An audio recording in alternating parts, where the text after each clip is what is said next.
ओम बागेश्वराय नमः। बागेश्वर बालाजी की कृपा हम सब पर बनी रहे।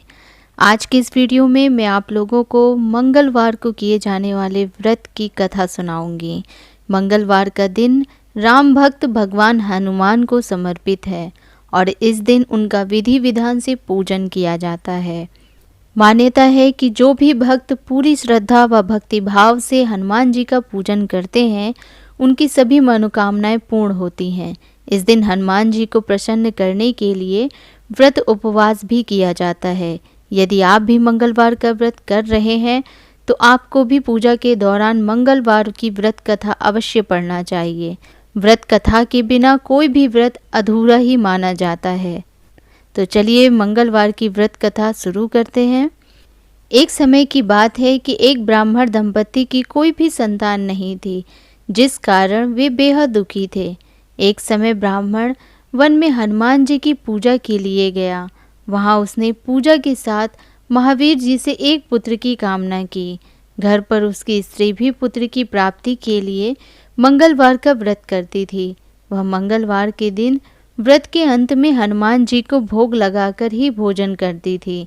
एक बार व्रत के दिन ब्राह्मणी न भोजन बना पाई और न ही हनुमान जी को भोग लगा सकी। उसने प्रण किया कि वह अगले मंगलवार को हनुमान जी को भोग लगाकर ही भोजन करेगी। वह भूखी प्यासी 6 दिन तक पड़ी रही। मंगलवार के दिन वह बेहोश हो गई। हनुमान जी उसकी निष्ठा और लगन को देखकर बहुत प्रसन्न हुए। उन्होंने आशीर्वाद स्वरूप ब्राह्मणी को एक पुत्र दिया और कहा कि यह तुम्हारी बहुत सेवा करेगा। बालक को पाकर ब्राह्मणी अति प्रसन्न हुई।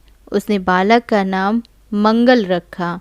कुछ समय उपरांत जब ब्राह्मण घर आया तो बालक को देखकर पूछा कि वह कौन है। पत्नी बोली कि मंगलवार व्रत से प्रसन्न होकर हनुमान जी ने उसे यह बालक दिया है। ब्राह्मण को अपनी पत्नी की बात पर विश्वास नहीं हुआ। एक दिन मौका देख ब्राह्मण ने बालक को कुएं में गिरा दिया।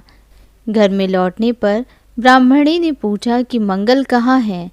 तभी पीछे से मंगल मुस्कुराता हुआ आ गया। उसे वापस देखकर ब्राह्मण आश्चर्यचकित रह गया। रात को हनुमान जी ने उसे सपने में दर्शन दिए और बताया कि यह पुत्र उसे उन्होंने ही दिया है। ब्राह्मण सत्य जानकर बहुत खुश हुआ। इसके बाद ब्राह्मण दंपति प्रत्येक मंगलवार को व्रत रखने लगे। जो मनुष्य मंगलवार का व्रत रखता है एवं कथा पढ़ता अथवा सुनता है और नियम से व्रत रखता है, उसके हनुमान जी की कृपा से सब कष्ट दूर हो जाते हैं और उसे सर्व सुख की प्राप्ति होती है और वे हनुमान जी की दया के पात्र बनते हैं। तो बोलिए श्री हनुमान जी की जय। आपको मेरे द्वारा बताई हुई मंगलवार की व्रत कथा अच्छी लगी हो तो प्लीज़ मेरे चैनल को सब्सक्राइब करिएगा, वीडियो को लाइक और शेयर करिएगा। धन्यवाद।